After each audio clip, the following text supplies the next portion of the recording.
Andhra model of school education మనం రూపొందించుకుంటున్నాం.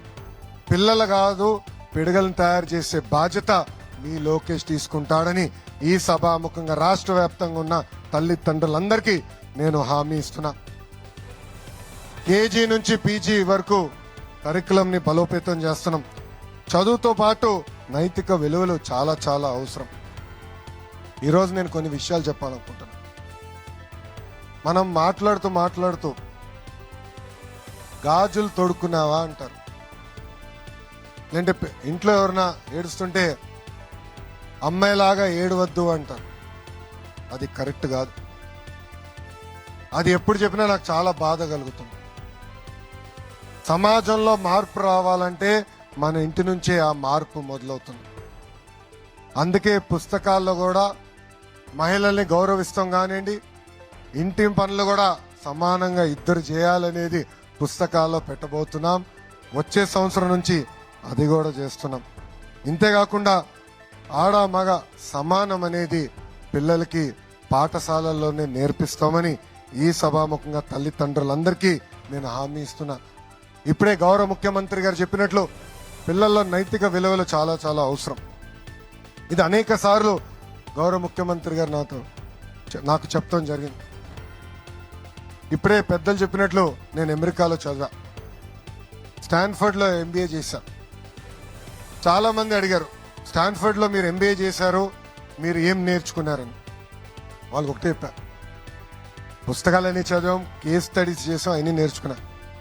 అది కాకుండా నాలో మార్పు తీసుకొచ్చిన ఒక ఘటన ఉంది.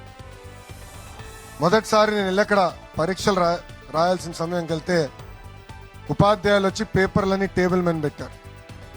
క్వశ్చన్ పేపర్ టేబుల్ పైన పెట్టి మమ్మల్ని అందరినీ పక్క అంటే ఒకే కుర్చీ కాదు, ఒక కుర్చీలో కూర్చొని పక్క కుర్చీ ఖాళీ పెట్టి ఇంకొక కుర్చీలో కూర్చోండి అని చెప్పారు. కూర్చున్న తర్వాత ఆయన అందరికీ పేపర్లు ఇచ్చి ఇంకా మీరు ఎగ్జామ్ రాయండి అని చెప్పి ఆయన వెళ్ళిపోయారు. క్లాస్ నుంచి వెళ్ళిపోయారు. స్టాన్ఫర్డ్ లో ఆనర్ కోడ్ అని ఉంది. నేను కాపీ చేయను, పక్కోడు కాపీ చేస్తే రిపోర్ట్ చేస్తాను.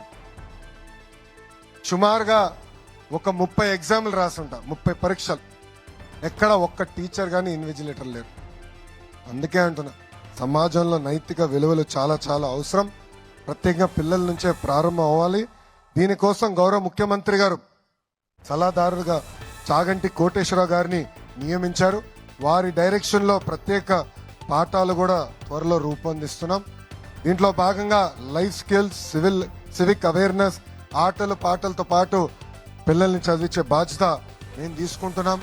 ఇంకా విద్యార్థులు సామర్థ్యాన్ని పరీక్షించేదానికి, తెలుసుకునేదానికి డిజిటల్ క్లాస్ రూమ్స్, కేవలం ఏదో టీవీ పెడతాం కాదు, టెక్నాలజీతో జోడించి డిజిటల్ క్లాస్ రూమ్స్ త్వరలోనే ల్యాబ్స్ కూడా ఏర్పాటు చేయబోతున్నాం. ఇంకా మీ పిల్లలు టెక్స్ట్ బుక్ లో ఏం చదువుతున్నారని కాకుండా చదివింది ఎంతవరకు వాడగలుగుతున్నారు, రోజువారీలో ఎట్లా వాడగలుగుతున్నారు, దానిపైన కూడా తల్లిదండ్రులకి మేము తెలియజేస్తాం. అన్ని పాఠశాలల్లో tables, leak proof class rooms, తాగునీరు, మౌలిక వసతులు కూడా అందిస్తాం. విద్యాశాఖలో ఏ నిర్ణయం తీసుకున్నా అందరితో మేము చర్చిస్తాం, ఉపాధ్యాయులతో చర్చిస్తాం. త్వరలో తల్లిదండ్రులు కూడా ఒక యాప్ ఇస్తాం. దాని ద్వారా మీ అభిప్రాయాలు కూడా తెలుసుకున్న తర్వాతనే అవి అమలు చేస్తాం. అమలు చేసే సమయంలో లోటుబాటు ఉంటే సరిదిద్దుకునే కూడా మీ ప్రభుత్వం సిద్ధంగా ఉందని ఈ సభాముఖంగా మీ అందరికి తెలుపుకుంటున్నాను.